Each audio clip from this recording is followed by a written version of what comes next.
Welcome to class 11th. Today we are starting with the new chapter of statistics which is index numbers. अब index numbers क्या होता है पहले तो हम समझते हैं कि मतलब क्या है, ठीक है, ये कैसे हमारे काम आता है. हम एक ऐसी इकोनॉमी में रहते हैं जहाँ पे बहुत सारे चेंजेस होते हैं, है ना.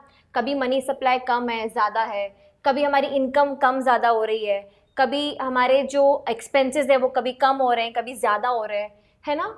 तो ये सब हमारी इकोनॉमी को अफेक्ट तो करता है. सारी चीज़ें अलग अलग लेवल से सही, सारी चीज़ें हमारी इकोनॉमी को अफेक्ट करती हैं.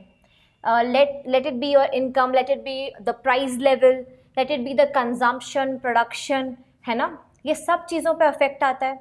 तो अब जब आपको फाइंड करना है कि कितना अफेक्ट हुआ है, हमारे कितने चेंजेस हुए हैं, क्या परसेंटेज में चेंज हुआ है, या कितने से हमारा जो क्वांटिटी है या जो हमारा प्राइस है वो हमारा इंक्रीज़ हुआ है या डिक्रीज़ हुआ है या कितना चेंज हुआ है, वो सब जानना है ना. तो उसके लिए आपको इंडेक्स नंबर की ज़रूरत है. अब इंडेक्स नंबर का डेफिनेशन क्या है? An index number is a statistical device for measuring changes in the magnitude of a group of related variable. अब देखो, इंडेक्स नंबर आप किस किस चीज़ में फाइंड कर सकते हो. लेट्स से अगर आपको जानना है कि आपके एक्सपेंसेस, कॉस्ट ऑफ लिविंग इतना क्यों इंक्रीज़ हुआ है, तो आपको कंज्यूमर प्राइस इंडेक्स बनाना पड़ेगा. अगर आप बिजनेसमैन हो, आप इंडस्ट्री का काम करते हो और आपको चाहिए index number of industrial production, तो वो अलग चीज़ है ना, वहाँ पे अलग वेरिएबल्स लगेंगे. लेट्स से अगर आपको पॉपुलेशन में कितना इंक्रीज़ हुआ है वो जानना है, तो उसका इंडेक्स नंबर अलग तरीके से निकलेगा. तो इंडेक्स नंबर क्या है? एक स्टैटिस्टिकल डिवाइस है ना. और वो क्या मेजर करने में हेल्प करता है? चेंजेस, है ना, इंक्रीज या डिक्रीज जो भी हुए हैं, changes in the magnitude of a group of related variables. ठीक है. अगर सपोज आपको फाइंड आउट करना है कंज्यूमर का सपोज टेस्ट या प्रेफरेंस या फिर उसका हैबिट है ना, आपके कंज्यूमर को क्या चीज़ पसंद आती है, तो उसके टेस्ट, प्रेफरेंस, हैबिट, ये सारे रिलेटेड वेरिएबल्स है ना. तभी तो आप कंज्यूमर का टेस्ट, कंज्यूमर किस चीज़ को ज़्यादा पसंद कर रहा है, अगर आप ये इंडेक्स नंबर निकालना चाहते हो तो आपको रिलेटेड वेरिएबल्स लेने पड़ेंगे. तो इसी तरीके से हमें समझ में आ रहा है कि it is a statistical device for measuring changes. आपको चेंजेस जानने में हेल्प करता है इंडेक्स नंबर, और किसके?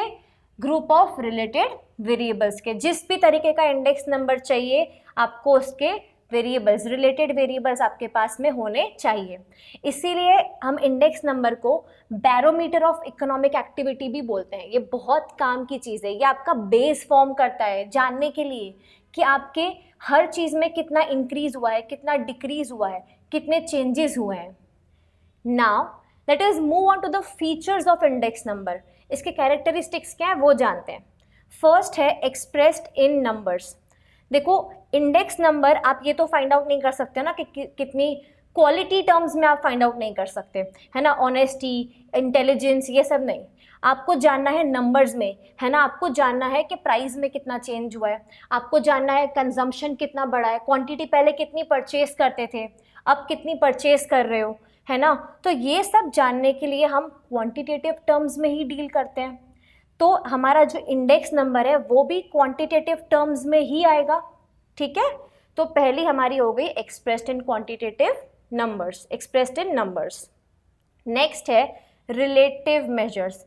अभी हमने देखा कि हम रिलेटेड वेरिएबल लेते हैं, तो ये क्या करता है? आपको रिलेट करने में हेल्प करता है. रिलेट करने में कि पहले आपके पास क्या क्वांटिटी थी, पहले आपके पास क्या चीज़ें थी और अभी क्या चीज़ें हैं, आपका बेस और आपका करंट, है ना. इन सब का रिलेटिव मेजर निकालने में इंडेक्स नंबर हमें बहुत काम आता है. ठीक है. तो ये इसका फीचर है, रिलेटिव मेजर्स.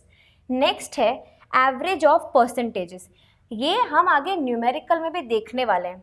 इंडेक्स नंबर आता तो हमारा नंबर्स में है, पर परसेंटेज में कैसे, उसका इंक्रीज डिक्रीज वो परसेंटेज में कैसे देखना है, क्योंकि इंडेक्स नंबर कैलकुलेट करते टाइप आप उसको इनटू 100 करते हो, है ना. पर जब आपको बताना है कि कितना चेंज हुआ है तो आप ऐसे बोलोगे क्या कि 124.22 चेंज हुआ है. नहीं, 24.22% चेंज हुआ है. हम इस तरीके से बात करेंगे, है ना. तो ये हम आगे न्यूमेरिकल में भी देखने वाले हैं. The next is basis for comparison. अब हम इंडेक्स नंबर निकाल इसलिए रहे हैं ना कि हमने पास्ट में क्या किया और प्रेजेंट में हम क्या कर रहे हैं, हमें उसके बीच का डिफरेंस जानना है ना। तो हम कंपैरिजन कर रहे हैं। अब मैं आपको बोल दूं कि आप अपने मार्क्स कंपेयर कर लो, पर किससे कंपेयर करोगे? आपको मैं पास्ट का डेटा ही नहीं दूं तो आप किससे कंपेयर करोगे? किसी का डेटा, किसी का भी नहीं दूं, सपोज आपके फर्स्ट रैंकर का डेटा भी नहीं दूं, किसी लोवेस्ट रैंकर का डेटा भी नहीं दूं, तो आप अपने मार्क्स कंपेयर किसके साथ करोगे, है ना। तो हमें क्या चाहिए? बेसिस ऑफ कंपैरिजन के लिए हमें पास्ट का डेटा चाहिए, प्रेजेंट का डेटा भी चाहिए, और जब आप ये करते हो कंपैरिजन, आपको सॉलिड बेस चाहिए, है ना। तो ये सब हमें इंडेक्स नंबर प्रोवाइड करता है ना। आपका कंपैरिजन एकदम सॉलिड बेस के हिसाब से ही आगे बढ़ेगा। The next is universal utility. Utility क्या है? यूजफुलनेस, मतलब यूनिवर्सली ये हमारे बहुत काम का है, यूजफुल है बहुत। तो कैसे? ऐसा कुछ भी नहीं है आज के दिन में जहाँ पे आप कंपैरिजन नहीं कर सकते, ऐसी कोई फील्ड नहीं है जहाँ पे कंपैरिजन नहीं किया जा सकता कि पहले क्या था और अभी क्या हो रहा है, पहले कितना था और अब कितना हो रहा है, राइट। तो this is how it is universal useful, है ना। यूनिवर्सल यूटिलिटी इसकी ऐसे पता चल रही है। अब ये हो गए इसके फीचर्स हमने देख लिए, 5 थे। Let's move on to the problems in construction of index number, IN that is index number. अब देखो, इंडेक्स नंबर का फॉर्मूला बनाना जरूरी है, इंडेक्स नंबर कंस्ट्रक्ट कैसे करेंगे वो जानना भी जरूरी है। तो क्या प्रॉब्लम्स फेस करनी पड़ती है वो भी देखना पड़ेगा। सबसे पहला आपको दिया हुआ है पर्पस ऑफ इंडेक्स नंबर, ठीक है। अगर आपको निकालना है कि इंडस्ट्रियल प्रोडक्शन में कितना चेंज आया है, ठीक है, और आप दाल चावल की प्राइस लोगे, तो पर्पस आपका क्लियर नहीं है ना। आपको इंडस्ट्रीज में जो यूनिट्स हैं आपको उनका डेटा चाहिए।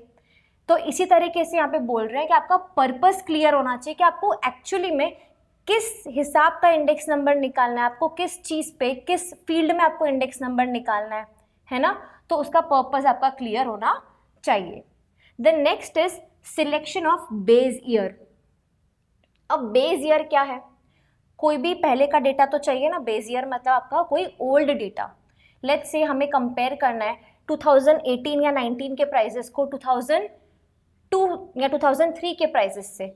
तो जो हमारा पुराना डेटा है 2002 और 2003 का, वो हमारा बेस ईयर बन जाएगा, है ना। आपको एक पुराना डेटा भी चाहिए नए डेटा के साथ में कंपैरिजन करने के लिए। अब यहाँ पे क्या है, सबसे पहले तो आपको ध्यान रखना है कि जो आपका बेस ईयर है वो एक नॉर्मल ईयर होना चाहिए, मतलब उस ईयर में बहुत सारे फ्लक्चुएशंस नहीं हुए हों, ठीक है। जैसे कि 2020 में हम देख रहे हैं हमारी GDP एकदम से नीचे हो गई, माइनस में चली गई, तो ये हमारा एक नॉर्मल बेस ईयर नहीं बन सकता है। तो बेस ईयर कुछ ऐसा होना चाहिए जिसमें कोई कैलेमिटीज नहीं हुई हो, कुछ ज़्यादा फ्लक्चुएशन नहीं हुए हो प्राइसेस में, है ना, GDP एकदम से गिर नहीं गई हो। तो बेस ईयर हमारा क्या होना चाहिए? नॉर्मल होना चाहिए, ठीक है। नेक्स्ट क्या पॉइंट आपको दिमाग में रखना है कि जो बेस ईयर है और जो करंट ईयर है उसके बीच में बहुत ज़्यादा डिफरेंस नहीं होना चाहिए। आप बोलो कि मुझे 2020 और 1920 को कंपेयर करना है, पॉसिबल नहीं है। 100 years is too much of gap. आप बोलो 50 ईयर्स, वो भी पॉसिबल नहीं है। 5, 10, 15 तक पॉसिबल है। बहुत ज़्यादा आपके इंडेक्स नंबर निकालते टाइम अपना ये जो बेस ईयर है और करंट ईयर है इसमें बहुत ज़्यादा गैप नहीं होना चाहिए, बहुत डिस्टेंट नहीं होना चाहिए, ठीक है। तो ये तो हमने देख लिया selection of base year. Next क्या है? Selection of number of items और कमोडिटीज। अब देखो, पहले पता है लोग क्या करते थे, 500 रुपये में घर चल जाता था, है ना। वो लोग 500 रुपये में राशन ये वो सब ले आते थे, और आज हमें 5000 भी कम पड़ते हैं, बहुत कम पड़ते हैं इनफैक्ट, ठीक है। तो जब आप सिलेक्शन कर रहे हो कि हमें किन कमोडिटीज़ के बीच का डिफरेंस फाइंड आउट करना है, ठीक है। लेट्स से आपको फाइंड आउट करना है कि व्हीट, राइस, दाल, पल्सेस, ये सब पहले कितने प्राइसेस में मिलते थे और अब कितने प्राइस में मिलते हैं, ठीक है। तो आपके पास में नंबर ऑफ कमोडिटीज स्पेसिफाइड होनी चाहिए। अब आप इसमें बोलो कि कार का प्राइस भी डाल देते हैं कि भाई कार पहले कितने में मिलती थी, तो अरे आप तो घर के राशन का निकाल रहे हो इंडेक्स नंबर और आप इसमें कार की भी एंट्री कर दोगे साथ में, तो इंडेक्स नंबर आपका सही नहीं आएगा। तो नंबर ऑफ कमोडिटीज़ या नंबर ऑफ आइटम्स आपकी स्पेसिफाइड होनी चाहिए कि आपको कितने आइटम्स या फिर कितनी कमोडिटीज़ का इंडेक्स नंबर निकालना है। Next is selection of source of data. अब देखो करंट ईयर का डेटा तो आपके पास में होगा, शॉर्ट होगा, है ना, कि आपको बोल दिया है आज के, सपोज आज हम चावल जो खाते हैं वो हमारा 60 रुपीज़ पर केजी है, पर आपको कंपेयर करना है पास्ट से। अब पास्ट का डेटा तो पापा को भी याद नहीं होगा, मम्मी को भी याद नहीं होने वाला है कि 10-12 साल पहले चावल कितने केजी के मिलते थे, राइट। तो आपका जो भी डेटा है, सोर्स ऑफ डेटा है, वो रिलायबल होना चाहिए। जहाँ से भी आपके डेटा निकाल रहे हो वो रिलायबल होना चाहिए, है ना, आप उसको कंपेयर कर सको, उस तरीके का डेटा होना चाहिए, ठीक है, एक्यूरेट होना चाहिए। तो ये था हमारा selection of source of data. Next क्या बोला है, प्राइस कोटेशन, ठीक है। अभी हमने देखा ना कि प्राइस किसी को याद थोड़ी ना है पहले का, तो जहाँ से भी आप ये प्राइस निकाल रहे हो ना, ये प्राइस आपको सही जगह से लेना है, ठीक है। कोई ऐसी जगह से लो जहाँ पे उस पर्टिकुलर कमोडिटी की ट्रेडिंग होती रहती हो, है ना, यहाँ वेल नोन हो उस ट्रेडिंग के लिए, ठीक है। तो जैसे ना अगर सपोज है ना आपको निकालना है वेजिटेबल्स का प्राइस और आप ये डेटा निकाल रहे हो पास्ट का फ्रूट के किसी मार्केट से, तो नहीं चलेगा, वेजिटेबल मार्केट से ही निकालो, ठीक है, क्योंकि वेजिटेबल मार्केट में आपको अच्छे से पता चलेगा कि यहाँ पे भाई कितने में पहले मिलता था, अब कितने में मिल रहा है। तो जो प्राइस कोटेशन है ना वो आपका सही जगह से आना चाहिए, ठीक है, आपको एक्यूरेट, आपको अच्छी जगह से आपको प्राइस कोटेशन मिलना चाहिए, ठीक है। ये हो गया अपना प्राइस कोटेशन। नेक्स्ट है सिलेक्शन ऑफ अप्रोप्रिएट वेट्स, ठीक है। अप्रोप्रिएट वेट मतलब अपना होता है इम्पोर्टेंस, ठीक है। अब इसमें दो तरीके के होते हैं, पहले होता है क्वांटिटी वेट और दूसरा होता है वैल्यू वेट।